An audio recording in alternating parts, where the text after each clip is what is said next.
Pernahkah kamu membayangkan sebuah dunia yang masih liar, lebat, dan nyaris belum tersentuh tangan manusia, tempat di mana sungai-sungai besar mengalir membelah hutan lebat, dan suara alam menjadi nyanyian abadi? Selamat datang di Kalimantan, salah satu paru-paru dunia, yang kerap disebut sebagai Amazonnya Indonesia. Tapi, kenapa Kalimantan mendapat julukan itu? Apa yang membuat pulau ini begitu istimewa? Mari kita jelajahi lebih dalam. Kalimantan adalah pulau terbesar ketiga di dunia dan terbesar di Indonesia. Pulau ini dibagi ke dalam beberapa wilayah negara, Brunei, Malaysia, dan Indonesia. Namun, bagian terbesarnya sekitar 73% ada di Indonesia. Kalimantan memiliki hutan hujan tropis yang sangat tua, bahkan lebih tua dari hutan Amazon itu sendiri. Bayangkan, banyak pohon di sini berusia ratusan tahun, berdiri sebagai penjaga keheningan alam. Selain itu, Kalimantan memiliki ribuan sungai besar dan kecil yang menjadi urat nadi kehidupan masyarakat dan satwa liar. Mengapa disebut Amazonnya Indonesia? Alasannya tidak hanya satu. Pertama, keragaman hayati yang sangat tinggi.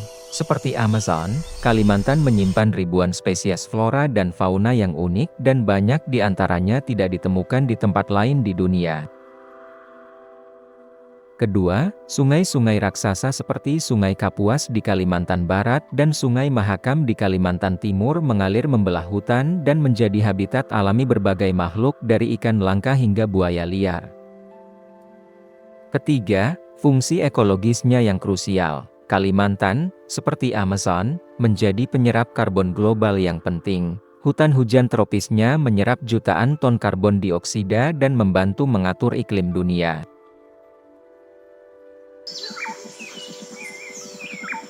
Coba sebutkan satu hewan ikonik Kalimantan. Ya, orangutan. Hewan cerdas ini hanya bisa ditemukan di dua tempat di dunia, Kalimantan dan Sumatera. Mereka hidup bergelantungan di antara pepohonan, dengan ikatan sosial dan kecerdasan yang mengagumkan. Tapi bukan hanya orangutan. Ada juga bekantan, monyet berhidung panjang yang menjadi simbol Kalimantan Selatan. Kucing merah Kalimantan, kucing liar yang misterius dan sangat jarang terlihat. Ribuan jenis burung, termasuk enggang atau rangkong yang unik. Bahkan tumbuhan pemangsa seperti kantong semar. Dan semua ini hidup berdampingan di ekosistem yang rumit, saling bergantung, dan sangat sensitif terhadap perubahan. Di Kalimantan, sungai bukan sekedar aliran air. Mereka adalah jalan raya utama, tempat perdagangan, sumber air, dan pusat kehidupan sosial. Masyarakat Dayak dan suku-suku lainnya hidup harmonis dengan alam. Mereka membangun rumah panjang, mengukir seni yang mengagumkan, dan menjaga hutan sebagai bagian dari identitas mereka. Hutan bukan hanya tempat tinggal tapi juga sumber kehidupan, tempat spiritual, dan warisan leluhur.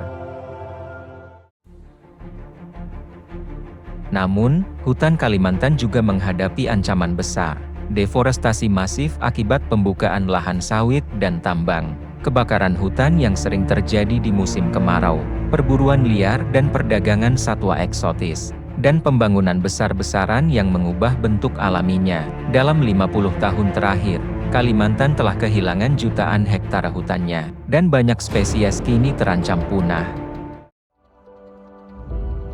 Meski situasi kritis, harapan masih ada. Berbagai organisasi, komunitas lokal, dan pemerintah mulai mengambil langkah serius untuk menyelamatkan hutan Kalimantan. Program reboisasi dan konservasi orangutan, edukasi masyarakat tentang pelestarian alam, wisata ekologi yang berkelanjutan, dan gerakan global untuk menekan deforestasi. Yang terpenting adalah kesadaran bahwa kita semua punya peran menjaga hutan ini.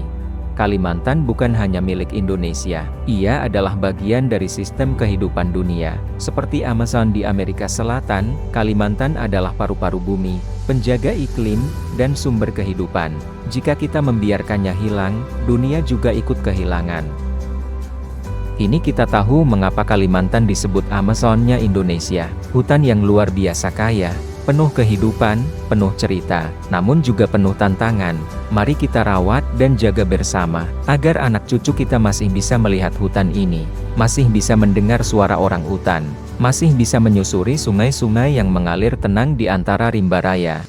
Terima kasih telah menyaksikan. Jangan lupa like, share, dan subscribe untuk konten eksplorasi alam lainnya. Sampai jumpa di episode berikutnya.